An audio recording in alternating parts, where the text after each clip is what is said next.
we still have listeners who send us questions about or straight up images from old PWIs or whatever they may be, interviews with Jim Cornette. And they always ask, was this actually him? Just because you actually had an involvement with the magazines and you were super involved in everything you did, any of the interviews or quotes that were ever used in any of the Apter mags, did any of them actually come from you? I don't want to say a blanket never, because then I would be proven wrong if there was a caption or a quote or, names making news or whatever his column used to be.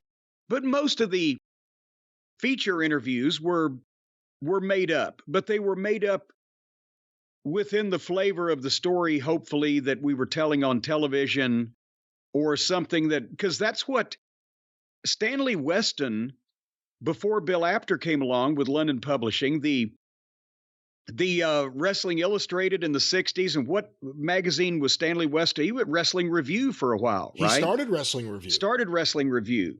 And he had gotten heat in the business, Bill Apter told me, because he would just write these sensationalistic stories. And he was, so-and-so was stepping out on the town with hot women or whatever, and the guy's married. He's like, what the fuck? I can't remember the examples, but he had made sensationalistic shit up and put it in the magazines to the point where a lot of the boys didn't want anything to do with the company that he was involved in. You couldn't win. You couldn't win, could you? Don't write anything that really is happening. Also, don't make up anything. Yeah, well, don't make up, stuff in bad taste, right? And I think because he was big on especially in the early 60s, the sensationalistic headlines, right? And so when Bill came along, he kind of got the trust back of the guys. So they would obviously make stuff up, make up quotes, make up interviews, but it would be either within talking about the stuff we were talking about on television or within the flavor of what we were doing on TV. And most of the guys didn't mind that. They just wanted to be in the magazines because that was the only way pre-cable and pre-home video that guys got known in other territories before they would go there, is to be in the magazines. But then there was always some issue. Remember the night a midget beat Andre the Giant? And well, Vince, who was that sorry son of a bitchin' midget? Well, it was Jerry Lawler. That was Terry Funk. People may not know what you're talking about. Yeah, I thought the story was famous enough, but they had a match between Lawler and Andre, a single match in Louisville here, April 5th, 1977. I was at ringside and shot pictures. But so was Mike Shields, who at the time was the one doing the Tennessee photography for Bill, because I just got started, a young, fresh-faced kid. And the finish was a DQ on Lawler. Phil Hickerson and Dennis Condrey ran in and got the DQ, and then Andre and a couple of the baby faces made a big comeback.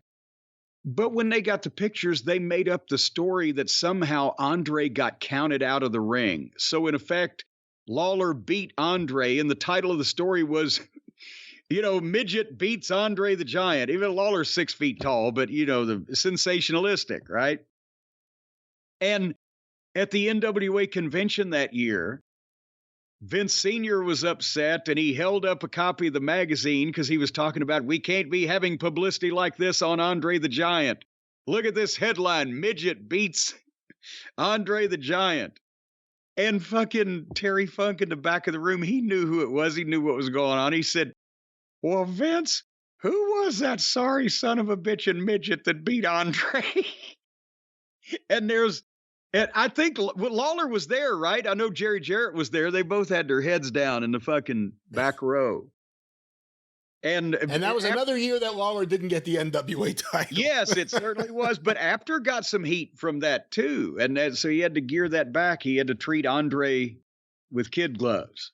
You ever hear the story that Apter got heat because maybe Wrestling Review, not Wrestling Review, but Sports Review Wrestling, one of those magazines had an article that was in kayfabe slightly critical of David Von Erich, and it came out right when David died and Fritz was upset? Ooh, I think I remember something about that. Yeah, and Apter was a little worried about it because it was right when everything was going down and Fritz was livid, apparently. But see, back in those days, we've talked about the production deadline. From printing and distribution to where it's on the stands and able to buy, it would take 3 months from the time they started laying the magazine out till people actually had it. Comic books were the same thing back in those days.